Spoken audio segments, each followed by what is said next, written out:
Jepang terasa seperti dunia yang berbeda, di mana mesin penjual otomatis menyajikan sup panas semangka tumbuh dalam bentuk kubus dan keheningan menguasai kereta yang padat. Bergabunglah dengan jelajahi dunia saat kami mengungkap momen-momen sehari-hari yang membuat Jepang benar-benar tak terlupakan. Hotel kapsul istirahat minimalis dengan efisiensi maksimal. Awalnya dibuat sebagai pilihan penginapan yang ringkas dan ramah, anggaran hotel kapsul menawarkan pod kecil cukup untuk satu tempat tidur dilengkapi dengan pendingin udara, TV port, pengisian daya dan konsol pribadi. Anggap saja seperti kabin mini milik Anda sendiri. Kapsul ditumpuk 2 tingkat, diakses melalui tangga atau pijakan. Untuk privasi, Anda dapat menutup tirai atau pintu yang terkunci dari dalam. Kamar mandi bersama shower dan wifi gratis adalah fasilitas standar. Beberapa bahkan menawarkan tambahan seperti sauna pemandian atau kolam renang. Ukuran hotel bervariasi dari 50 hingga 700 kapsul. Meskipun dulunya didominasi pria, kini banyak yang menyediakan area khusus wanita. Para tamu biasanya berganti pakaian dengan yukata, jubah katun, dan sandal dengan loker atau brankas tersedia untuk barang pribadi. Harga berkisar antara 2.000 hingga 4.000 yen per malam, menjadikan hotel kapsul pilihan yang ramah di kantong. Tamu reguler termasuk pelancong malam, pekerja kantor atau siapapun yang butuh istirahat cepat. Beberapa bahkan menyewa kapsul untuk jangka panjang. Hotel kapsul adalah cara menginap yang nyaman, efisien, dan hemat di Jepang, dan menjadi pengalaman perjalanan yang tak tertandingi.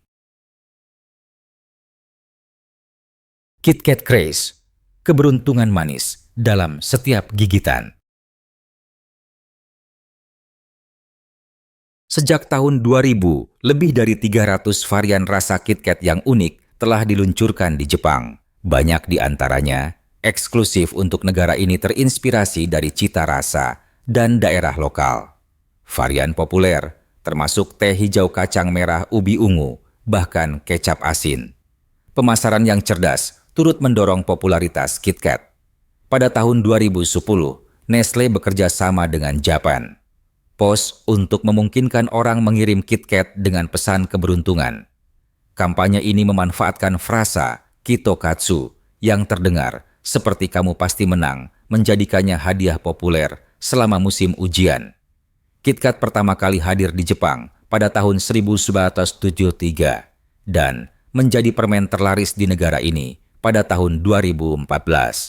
Strategi Nestle yang mengandalkan edisi terbatas dan peluncuran musiman sangat cocok dengan budaya toko serba ada dan kebiasaan memberi oleh-oleh di Jepang. Rasa-rasa KitKat seringkali spesifik untuk wilayah tertentu atau musiman, menambah daya tarik untuk dikoleksi. Nestle bahkan meluncurkan butik KitKat Chocolatori yang menawarkan pilihan premium seperti coklat hitam dengan raspberry atau batang rasa sake. Pada tahun 2018, toko utama dibuka di stasiun Namba, Osaka. Sebagian besar KitKat dibuat dengan coklat susu lokal di pabrik-pabrik di Himeji dan Kasumigaura menggunakan biji kakao dari Afrika Barat. Dengan perpaduan tradisi, inovasi, dan simbolisme keberuntungan, KitKat telah menjadi salah satu camilan paling ikonik di Jepang. Maskot menggemaskan dengan kekuatan ekonomi. Yuruchara, karakter maskot, adalah simbol menarik yang digunakan di seluruh Jepang untuk mempromosikan kota, objek wisata, dan produk. Contoh terkenal termasuk Domokun maskot dari Nippon Hoso Kyokai dan Kumamon dari prefektur Kumamoto. Keduanya dikenal secara internasional. Maskot-maskot ini memiliki dampak ekonomi nyata. Sebagai contoh, Kumamon sendiri menghasilkan lebih dari 124 miliar yen hanya dalam 2 tahun. Kecintaan Jepang terhadap hal-hal lucu, dikenal sebagai kawaii, sangat melekat dalam budayanya dan diterima di semua kelompok usia. Setiap dari 47 prefektur Jepang memiliki setidaknya satu maskot. Osaka sendiri memiliki lebih dari 40. Maskot-maskot ini mendukung pariwisata lokal, dan mencerminkan tradisi Jepang yang telah lama memanusiakan benda atau makhluk tak hidup dalam cerita rakyat dan agama. Tren maskot modern dimulai pada tahun 1988 ketika Domokun memenangkan kontes desain yang diadakan oleh Nippon Hoso Kyokai. Satu lagi karakter awal yang sukses, Hello Kitty, dinobatkan sebagai duta pariwisata Jepang pada tahun 2008. Kini, Yuruchara bukan hanya wajah lucu mereka, adalah ikon budaya yang menumbuhkan rasa bangga, keterikatan, dan kemakmuran di seluruh negeri. Model makanan plastik terlalu mirip aslinya untuk dimakan. Terbuat dari lilin resin atau PVC, replika makanan ini pertama kali muncul pada akhir 1800-an ketika makanan sungguhan digunakan sebagai pengganti menu. Pada tahun 1920-an, para pengrajin mulai membuat model yang detail untuk membantu pelanggan membayangkan hidangan mereka. Saat ini, industri makanan palsu di Jepang menghasilkan miliaran yen setiap tahunnya. Beberapa restoran bahkan menghabiskan lebih dari 1 juta yen untuk tampilan khusus yang bisa bertahan selamanya. Model-model ini sering mencerminkan bahan lokal dan gaya penyajian khas. Selain restoran Sampuru, juga digunakan dalam media pendidikan, bahkan di pernikahan, di mana kue palsu ditampilkan. Sementara bagian asli disajikan, Anda bisa membelinya di Kitchen Town Tokyo dan melihatnya dipamerkan di museum maupun kompetisi. Perpaduan antara tradisi kuliner dan seni visual makanan plastik. Jepang telah menjadi alat pemasaran yang disukai dan ikon budaya yang unik. Semangka kubus seni yang bisa dimakan dari Jepang. Semangka berbentuk kubus pertama kali dikembangkan pada tahun 1978 oleh desainer Jepang Tomoyuki Ono sebagai solusi kreatif untuk tantangan penyimpanan dan tampilan. Dengan menumbuhkan semangka di dalam cetakan kaca, para petani menciptakan bentuk kubus sempurna yang lebih mudah ditumpuk di toko dan muat rapi di lemari es. Meski tampak mencolok, semangka ini dipetik sebelum matang sepenuhnya, sehingga rasanya tidak manis dan umumnya tidak dimakan. Sebaliknya, buah ini dijual sebagai barang mewah atau hadiah unik dengan harga yang bisa mencapai 20.000 yen. Seiring waktu, kreativitas Jepang meluas ke bentuk-bentuk lain yang menarik, seperti hati dan piramida, mengubah buah sederhana menjadi perpaduan antara seni dan pertanian. Semangka rancangan ini bahkan telah merambah ke negara-negara seperti Jerman, menunjukkan bakat Jepang dalam mengubah hasil bumi sehari-hari menjadi karya yang mencuri perhatian. Pemandian Sento, ritual pembersihan bersama. Pemandian umum ini memiliki sejarah panjang di Jepang, berasal dari zaman Edo, ketika mandi di rumah pribadi masih jarang.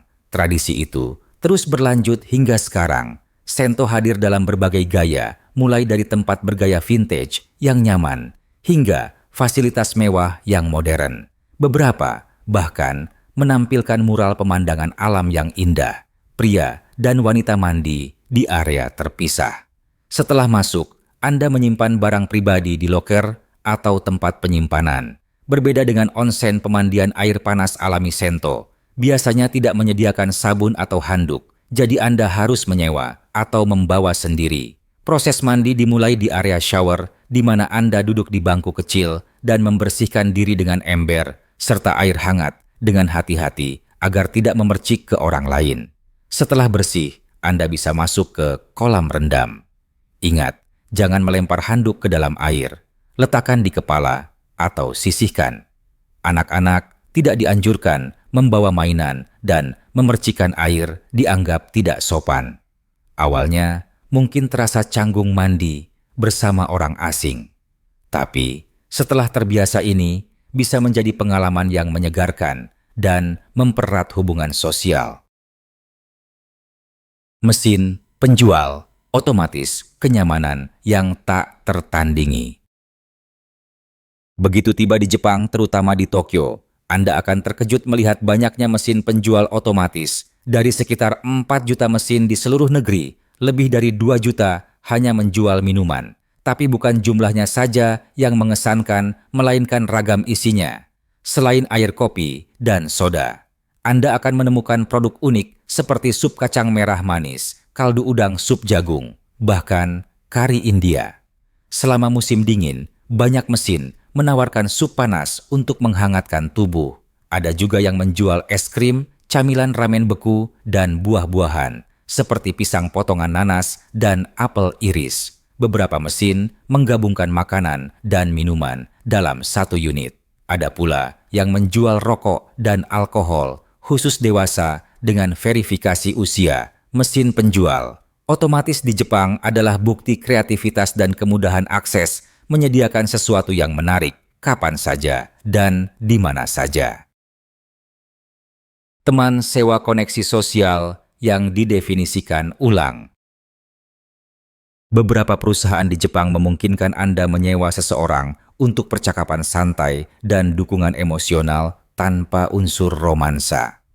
Pelanggan membayar berdasarkan waktu yang dihabiskan bersama dan menanggung biaya tambahan seperti makanan atau transportasi. Harga biasanya dimulai dari sekitar 10.000 yen untuk 2 jam dan 15.000 yen untuk 3 jam. Banyak pendamping bekerja paruh waktu dengan fokus menjadi teman yang ramah dan suportif.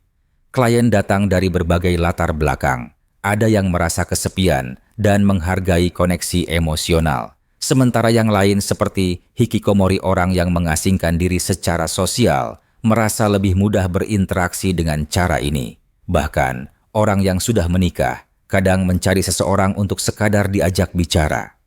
Layanan ini mencerminkan respons budaya Jepang terhadap kesepian dengan menawarkan ruang bebas tekanan bagi orang-orang untuk merasa dilihat, didengar, dan terhubung secara sosial.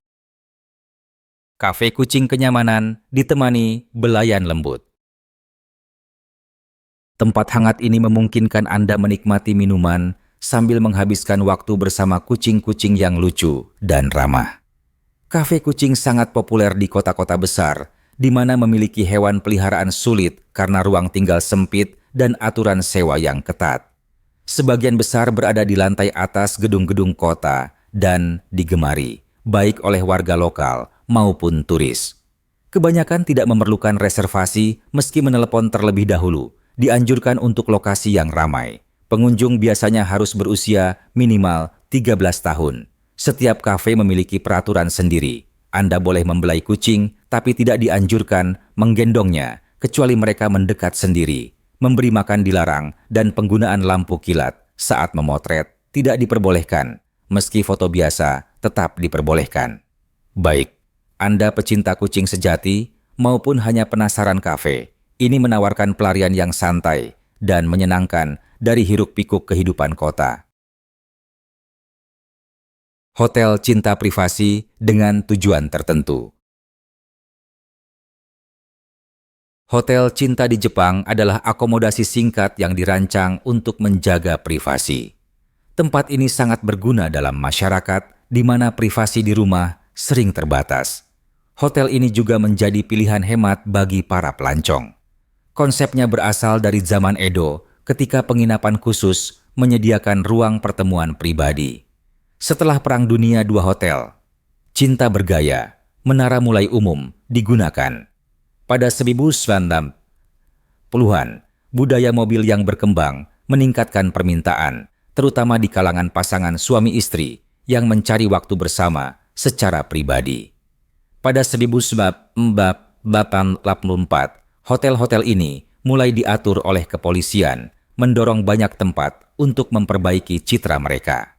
Menjelang 2010, undang-undang baru semakin menyamarkan perbedaan antara hotel cinta dan hotel biasa. Kini banyak yang menggunakan nama seperti romantic hotel atau fashion hotel agar terdengar lebih modern. Sebuah studi tahun 2013 menunjukkan bahwa wanita kini lebih sering memilih kamar, menandai perubahan dalam demografi pengguna. Hotel cinta tetap menjadi bagian unik dari budaya Jepang, begitu ikonik hingga menjadi emoji Unicode. Washlet toilet dengan teknologi tingkat tinggi. Toilet canggih ini dilengkapi berbagai fitur semprotan air yang bisa diatur, dudukan hangat pengharum udara, hingga suara penghalus bunyi. Penggunaannya mudah melalui tombol di samping atau remote yang dipasang di dinding washlet. Begitu umum hingga pada 2019. Jepang memperkenalkan simbol-simbol standar untuk membantu wisatawan memahami cara menggunakannya. Inovasi ini mencerminkan komitmen Jepang untuk mengubah rutinitas sehari-hari menjadi kenyamanan berteknologi tinggi.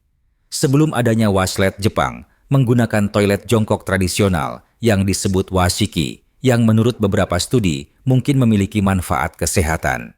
Toilet jenis ini masih bisa ditemukan di banyak fasilitas umum. Namun, untuk pengalaman modern yang sesungguhnya, mencoba washlet adalah hal yang wajib bersih, efisien, dan tidak seperti toilet manapun yang pernah Anda gunakan. Cafe Butler, perlakuan kerajaan ala otaku. Cafe Butler muncul sebagai alternatif yang lebih elegan dari Cafe Maid, ditujukan untuk otaku wanita yang mencari suasana aman dan romantis. Cafe pertama Swallowtail dibuka pada 2005 di Tokyo dan dengan cepat menarik perhatian para penggemar anime dan manga. Berbeda dari Cafe Maid, tempat ini menawarkan pengalaman yang lebih berkelas. Pelanggan disapa dengan sebutan My Lady Putri atau Tuan Muda. Dekorasinya menyerupai rumah bangsawan Inggris, lengkap dengan perabot elegan dan set teh sore yang disajikan secara anggun, termasuk scone kue manis dan cangkir porselen. Beberapa kafe, seperti Butler's Cafe, bahkan mempekerjakan staf asing untuk membantu tamu berlatih bahasa Inggris. Para butler dilatih dalam etiket penyajian teh dan keramahan. Beberapa juga tampil dalam drama atau konser yang diadakan oleh kafe fotografi. Biasanya diperbolehkan dan ada layanan foto khusus di mana tamu bisa berpos kreatif bersama butler. Mereka mungkin sambil memegang tiara atau bel perak. Aturan ketat diterapkan demi keselamatan dan rasa hormat. Berbagi informasi pribadi atau bertemu di luar kafe dilarang. Tujuannya menciptakan pengalaman yang aman, penuh rasa hormat, dan mempesona bagi semua pengunjung. Seni sawah alam sebagai kanvas. Seni sawah padi adalah tradisi memukau di Jepang, di mana tanaman padi berwarna-warni ditanam dengan cermat untuk membentuk gambar raksasa di atas ladang, seperti melukis menggunakan alam. Semuanya dimulai pada tahun 1993 di Inakadate, sebuah desa di prefektur Aomori, ketika warga setempat ingin menghidupkan kembali kebanggaan komunitas untuk menghormati lebih dari 2000 tahun sejarah pertanian padi. Mereka menggunakan 4 jenis padi untuk menciptakan karya seni raksasa di belakang balai desa. Sebuah menara pandang tinggi bahkan dibangun agar pengunjung bisa menikmati pemandangannya. Pada tahun 2006, lebih dari 200.000 orang telah datang berkunjung. Terinspirasi oleh kesuksesan itu, desa lain seperti Yonezawa di prefektur Yamagata mulai membuat desain mereka sendiri. Karya seninya beragam, mulai dari gambar ikonik seperti Mona Lisa dan adegan tradisional Jepang hingga makhluk mitos dan karakter Star Wars. Setiap bulan April, warga desa menggunakan perangkat lunak komputer untuk memetakan jenis padi, mana yang ditanam, di mana sebuah prestasi kolaboratif yang luar biasa. Pada tahun 2008, upaya memasukkan logo perusahaan memicu kritik sehingga warga dan mantan wali kota memutuskan untuk mencabut iklan dan sebagian bibit. Bentuk seni ini memadukan kreativitas dan semangat komunitas, menarik ribuan pengunjung setiap tahun. Jika Anda berada di Jepang saat musim tanam, jangan lewatkan mahakarya hidup ini. Lampu, lalu lintas biru, keunikan dalam bahasa. Secara historis, bahasa Jepang hanya memiliki kata untuk 4 warna hitam, putih, merah, dan biru. Jadi, saat menggambarkan warna hijau, orang menggunakan kata ao biru. lambat laun kata Midori muncul untuk mewakili hijau, tetapi tetap dianggap sebagai variasi dari biru nuansa. Bahasa ini masih terlihat hingga sekarang. Apel hijau atau bambu misalnya sering digambarkan sebagai AO. Bahkan ketika Jepang mulai memasang lampu, lalu lintas hijau orang tetap menyebutnya biru untuk menyesuaikan dengan standar internasional. Pemerintah pada tahun 1873 menyetujui penggunaan warna hijau yang paling menyerupai biru. Hasilnya lampu lalu lintas di Jepang secara teknis berwarna hijau, tetapi cukup biru agar cocok dengan persepsi bahasa masyarakat. Kemana tempat sampah? Sebuah misteri kebersihan. Kekurangan tempat sampah umum di Jepang berawal sejak tahun 1995 setelah serangan gas sarin mematikan oleh sekte Aum Shinrikyo di kereta bawah tanah Tokyo. Untuk mencegah ancaman serupa, pemerintah menghapus banyak tempat sampah umum karena khawatir bisa digunakan untuk menyembunyikan benda berbahaya. Biaya juga menjadi faktor perawatan tempat sampah publik tidak murah. Meski begitu, Anda masih bisa menemukannya di taman stasiun kereta toilet umum dan dekat mesin penjual, otomatis dengan tempat terpisah untuk daur ulang. Meskipun tempat sampah umum terbatas, Jepang tetap dikenal sangat bersih. Ini mencerminkan tingginya nilai masyarakat terhadap keamanan publik dan tanggung jawab lingkungan. Jika ada bagian dari video ini yang membuat Anda tersenyum atau berpikir dua kali, jangan lupa beri suka dan beritahu kami bagian mana yang paling mengejutkan Anda. Kami ingin tahu pengalaman Jepang mana yang paling ingin Anda coba sendiri. Terima kasih sudah menonton. Sampai jumpa di petualangan berikutnya.